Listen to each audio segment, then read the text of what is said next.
সুপ্রিয় দর্শক, আমি আছি কৃষকদের ফসলি জমিতে। এখন এই বিলে ইরি রোপণের মৌসুম।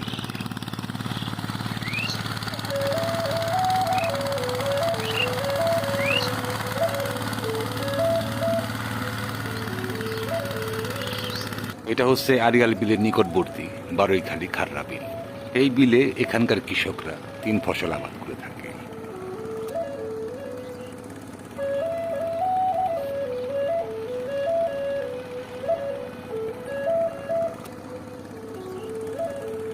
আমার সামনেই রয়েছে কৃষক জামাল খান।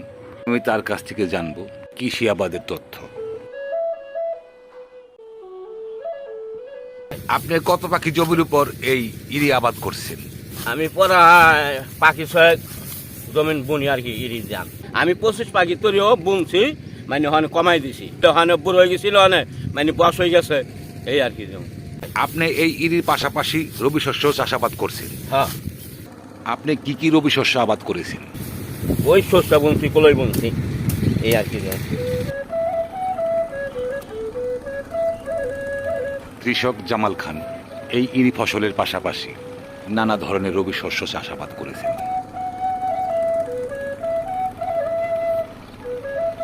বর্তমান এই ইরি আবাদ করতে আপনাদের কেমন খরচ পড়ছে?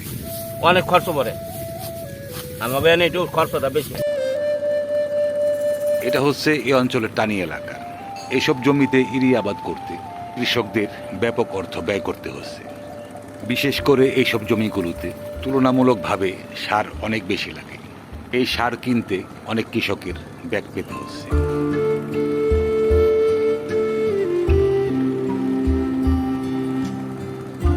সারের দাম কেমন আছে? সারের দাম মাইটা একটা নেয় হলো 1250, একটা নেয় হলো 1100, আরেকটা আছে 900, এরকম করে নেয়। আর সাদারা নেয় হলে 1100।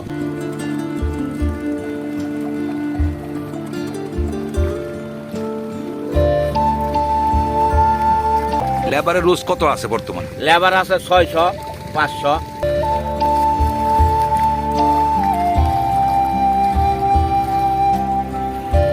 আপনি শুধু এই কৃষিকর্মই করেন নাকি এই কৃষিকর্মের পাশাপাশি অন্য কোনো কর্ম আছে? আমি আর কোনো চাকরি নাই আমার এই কৃষি নই আর কি। যেমন এই কামই করি, প্রায় অনেক বছর ধরে করি, 30-35 বছর কম হইলো না, এই চাকরি করি। আপনার বাবাও তো এই গৃহস্থালি করতো। হ্যাঁ হ্যাঁ, আমাকে এই যে বাপ দাদা জমিনে বুনি আর কি।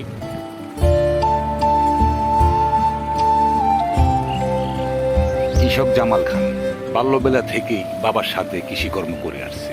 বলতে গেলে এই এলাকার বড় কৃষক এই জামাল খান।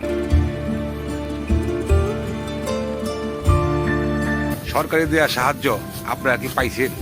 না, আমি সার আমার দেয় না, এত জমিন বুনি আমাকে পাই না। আর যাগো জমিন নাই, এবার মেম্বারে দেখলাম তাগো দিছে, কিন্তু আমাকে জমিন বুনি সবই চৈতালি ইরি, কিন্তু আমরা পাই নাই 100 মানে যারা প্রকৃত গৃহস্থ তারা কোনো সরকারি সাহায্য সহযোগিতাই পায় না। হ্যাঁ, পাইবেন। যারা বুনে না তারা ওই যে আছে, খাতের মানুষ আছে, মানে তাগো দেওয়া যায়।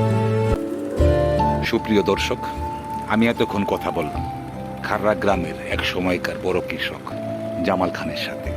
আমরা তার কাছ থেকে জানলাম কৃষি আবাদের নানা ধরনের তথ্য।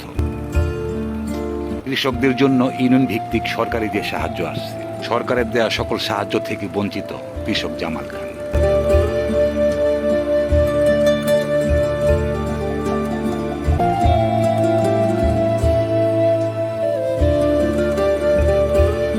পরবর্তী নতুন ভিডিও পেতে চ্যানেলে সাবস্ক্রাইব করে যুক্ত থাকুন।